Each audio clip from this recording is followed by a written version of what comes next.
پہلی تعبیر اجود الناس۔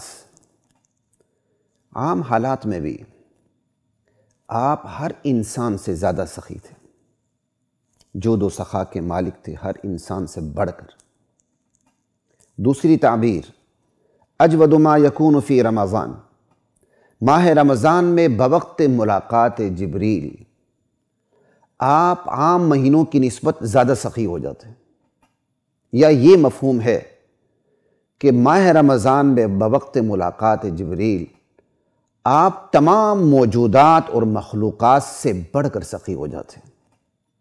موجودات میں تو اللہ کی ذات بھی داخل ہے، لیکن موجودات سے مراد مخلوقات ہی ہوں گی۔ اجود ما یکون یعنی اجود ما یوجد، پھر اس سے مراد مخلوقات ہی ہوں گی، خالق نہیں ہوگا، کیونکہ نبی علیہ السلام مخلوق ہیں۔ مخلوق کا جو تقابل اور مقابلہ ہوتا ہے وہ مخلوق سے تو ہو سکتا ہے، خالق سے نہیں ہو سکتا۔ تو اس قرینے کی بنا پر یہاں اجود ما یکون میں سے مراد موجودات میں صرف مخلوقات ہوں گی، خالق اس میں شامل نہیں ہوگا۔ خالق کی سخاوت، مخلوق کی سخاوت تو خالق کی سخاوت کی وجہ سے، خالق کے ساتھ تو کوئی تقابل نہیں ہے۔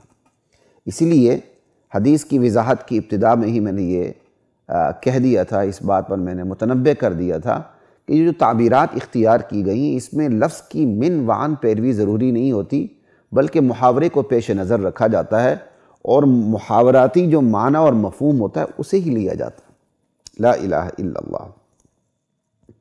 اب یہ جو دوسری تعبیر ہے کہ اجود ما یکون، کہ آپ ماہ رمضان میں دیگر مہینوں کی نسبت زیادہ سخی ہو جاتے، یا آپ ماہ رمضان میں تمام مخلوقات سے بڑھ کر سخی ہو جاتے، یہ تعبیر پہلی جو تعبیر ہے اجود الناس کہ آپ تمام انسانوں سے زیادہ سخی تھے، پہلی تعبیر سے زیادہ زور رکھتی ہے، قوت رکھتی ہے اور مبالغہ رکھتی ہے اپنے اسلوب، اپنے جو تعبیری اسلوب ہے اس حوالے سے، کیونکہ یہ بات بالکل واضح ہے۔ ایک طرف اجود الناس کہہ دیا گیا کہ تمام انسانوں سے بڑھ کر سخی تھے، تو دوسری تعبیر میں کہہ دیا گیا کہ آپ خود جو عام حالات میں جتنے سخی تھے اس سے زیادہ سخی ہو جاتے تھے، اس سے زیادہ سخی ہو جاتے تھے۔ تو یہ تعبیر، اس تعبیر میں قوت زیادہ ہے۔ یا اگر اس کا یہ مفہوم لیں جو زیادہ بھی بہتر ہے، جس میں حذف وغیرہ بھی نہیں آتا، انشاءاللہ آگے جب ہم نحو پہ بات کریں گے کچھ نحوی فوائد پر تو وہاں انشاءاللہ بات آئے گی کہ اجود ما یکون تمام مخلوقات سے بڑھ کر آپ سخی تھے، تو یہ اجود ما یکون کی تعبیر اجود الناس سے زیادہ قوت رکھتی ہے۔ اجود الناس میں صرف لوگ شامل ہیں، اجود ما یکون میں تو تمام مخلوقات آ جاتی ہیں۔ بہرحال کہنے کا مطلب یہ ہے دوسری تعبیر میں زور زیادہ ہے پہلی تعبیر کی نسبت، ٹھیک ہے نا؟ یہ درجہ بدرجہ ترقی ہو رہی ہے، تین تعبیرات، پہلی تعبیر، دوسری اور تیسری۔ اب تیسری تعبیر کی طرف دیکھیے جو ترجمے میں بات آ گئی تھی کہ اجود من الریح المرسلہ، کہ جبرائیل امین سے قرآن کا دور کرنے کے بعد تو آپ خوب چلتی ہوا سے، زور و شور سے چلتی آندھی سے بھی زیادہ سخی ہو جاتے۔ اب اس میں آپ نے یہ خیال رکھنا ہے کہ جو دوسری تعبیر ہے اجود ما یکون، اس دوسری تعبیر میں آپ کی سخاوت کا تعلق، آپ کی سخاوت کا جو تقابل اور مقابلہ ہوا وہ آپ کی اپنی سخاوت سے ہوا جو غیر رمضان میں ہوتی تھی، یا تمام مخلوقات سے ہوا، ٹھیک ہے؟ اور اب اس تیسری تعبیر کے اندر آپ کی سخاوت کا جو تقابل ہو رہا ہے وہ کس سے ہو رہا ہے؟ زور و شور کی آندھی اور چلتی ہوا سے ہو رہا ہے۔ آپ کی سخاوت کا تقابل زور و شور کی آندھی سے، خوب چلتی ہوا سے ہو رہا ہے۔ تو بھائی زور و شور کی جو آندھی ہوتی ہے، خوب چلتی ہوا ہوتی ہے، وہ بھی تو مخلوقات میں شامل ہے۔ تو اس سے تو پھر یہ پتہ چلتا ہے کہ دوسری تعبیر اس تیسری تعبیر سے، یعنی اجود ما یکون کی تعبیر اجود من الریح المرسلہ سے زیادہ اپنے اندر قوت رکھتی ہے، اس کے اندر زیادہ عمومیت ہے۔ ہاں جی، لفظی اعتبار سے ایسا ہی ہے، لیکن میں نے پہلے ہی آپ کو کہہ دیا تھا کہ لفظ کی من وعن پیروی ضروری نہیں ہوتی، محاورے کو سامنے رکھا جاتا ہے بس۔ اب جب محاورے کو دیکھیں گے تو اجود ما یکون، تمام مخلوقات سے بڑھ کر آپ سخی تھے، ٹھیک ہے۔ اس تعبیر سے اجود من الریح المرسلہ، کہ آپ زور و شور سے چلتی آندھی سے بھی زیادہ سخی تھے، یہ جو تیسری تعبیر ہے دوسری تعبیر سے بڑھ کر ہے۔ اگرچہ یہ تیسری تعبیر کے لفظ کو دیکھیں تو اس میں عمومیت کم ہے، کیونکہ دوسری تعبیر میں کہا گیا تمام مخلوقات سے بڑھ کر آپ سخی تھے، یا آپ اپنی ذات سے بڑھ کر سخی ہو جاتے تو جو عام حالات میں آپ سخی ہوتے تھے، رمضان میں آپ اس سے زیادہ سخی ہو جاتے تھے، ٹھیک ہے، یا تمام مخلوقات سے بڑھ کر آپ سخی ہو جاتے تھے، تو اس میں تو عمومیت زیادہ ہے۔ یا خود نبی علیہ السلام کی سخاوت کا تقابل آپ کی اپنی ذات کی سخاوت سے جو غیر رمضان میں ہوتی تھی، جبکہ اجود من الریح المرسلہ میں جو تقابل ہو رہا ہے، مقابلہ، کمپیریزن ہو رہا ہے۔ کیا کریں، یہ ایک ایسے ماحول میں جیتے ہیں جہاں نہ کسی کو اردو آتی ہے صحیح، نہ انگلش آتی ہے، نہ عربی آتی ہے، تو لفظ کو سمجھانے کے لیے انگلش کا لفظ استعمال کرنا پڑتا ہے، بڑی تکلیف ہوتی ہے۔ تو اب یہاں جو کمپیریزن ہے وہ زور و شور سے چلتی ہوا سے، بھائی زور و شور سے چلتی ہوا بھی تو مخلوقات میں شامل ہے، تو اس سے مطلب تیسری تعبیر سے دوسری تعبیر زیادہ اپنے اندر قوت رکھتی ہے۔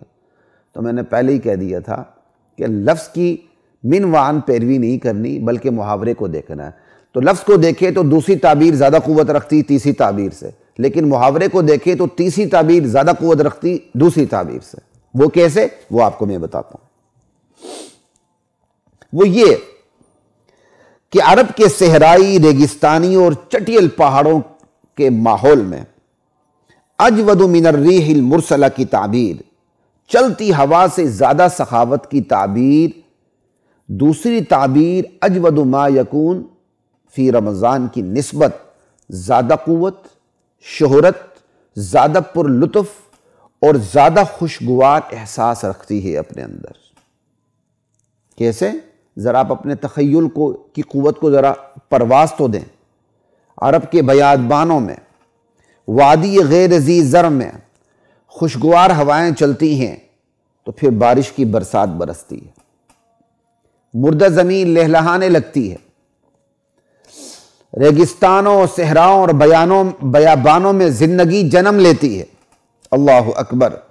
حشرات اور جمادات تک کی زندگی اور رونقیں لوٹ آتی ہیں، اور عرب کے خانہ بدوش زندگی کے نئے امکانات اور امیدوں کے ساتھ جینے لگتے ہیں۔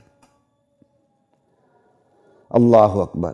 یقیناً ایسے ماحول میں اجود ما یکون سے اجود من الریح المرسلہ کی تعبیر اپنے اندر شہرت بھی زیادہ رکھتی ہے، قوت بھی زیادہ رکھتی ہے، اور لطف اور خوشگواری کا احساس بھی زیادہ رکھتی ہے۔ وہ عرب کا ماحول جہاں پانی نہیں ہوتا تھا، جہاں گھاس پھوس نہیں ہوتی تھی، ریگستان، بیابان، جہاں پانی ہوا وہاں پڑاؤ ڈال دیا، زندگی شروع کر دی، پانی ختم ہوا چل پڑے اور پانی کی تلاش میں بھٹکتے پھرتے رہے، جہاں پانی ملا پھر پڑاؤ ڈال دیا۔ وہاں یہ تعبیر اختیار کرنا کہ چلتی ہوا سے بھی زیادہ سخی تھے، عرب کے ماحول میں زیادہ سمجھ میں آنے والی یہ چیز تھی اور زیادہ اپنے اندر خوشگوار احساس رکھتی تھی، اجود ما یکون سے بھی زیادہ۔ اجود ما یکون میں عمومیت ہے لیکن اس کے اندر فوکس نہیں کیا گیا خوشگوار احساس کو، بلکہ تمام مخلوقات کو سامنے رکھا گیا۔ اجود من الریح المرسلہ کے اندر اگرچہ عمومیت نہیں ہے لیکن جو خصوصیت ہے وہ خصوصیت اجود ما یکون کی عمومیت سے زیادہ اپنے اندر خوشگوار احساس رکھتی ہے۔ اس لیے یہ تیسری تعبیر اگرچہ لفظ کو دیکھا جائے دوسری تعبیر سے کمتر نظر آتی ہے، لیکن محاورے کو دیکھا جائے تو تیسری تعبیر دوسری تعبیر سے محاورے میں برتر نظر آتی ہے۔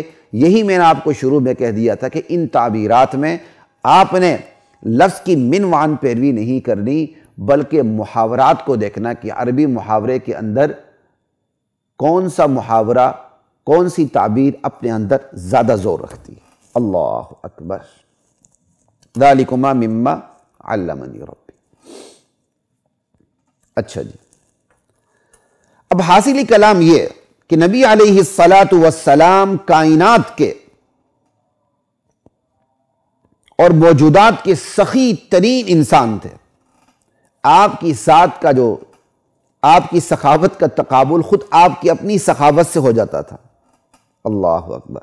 بعض حالات میں بعض حالات کے پیش نظر آپ سخی سے سخی تر اور سخی ترین ہوتے چلے جاتے تھے، سخی سے سخی تر اور سخی ترین ہوتے چلے جاتے تھے۔ عام حالات میں آپ کو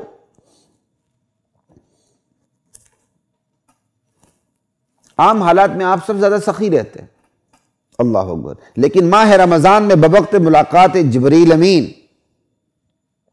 آپ عام مہینوں کی نسبت زیادہ سخی ہو جاتے، یا مفہوم آپ تمام موجودات سے بڑھ کر سخی ہو جاتے، اور پھر آپ کی جود و سخا کو تیسری ضرب اس وقت لگتی جب آپ جبرائیل امین سے قرآن کا دور کرتے تھے۔ ایسے میں تو آپ خوب چلتی ہوا سے بھی زیادہ، زور و شور سے چلتی آندھی سے بھی زیادہ سخی ہوتے چلے جاتے تھے۔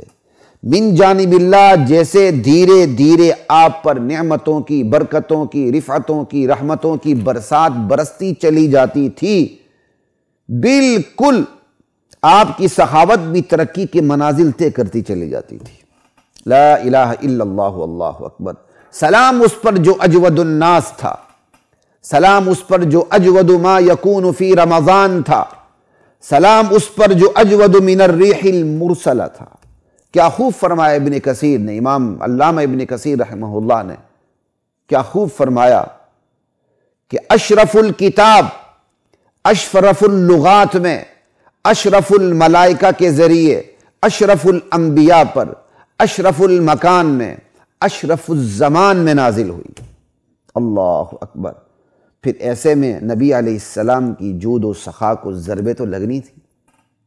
لا الہ الا اللہ۔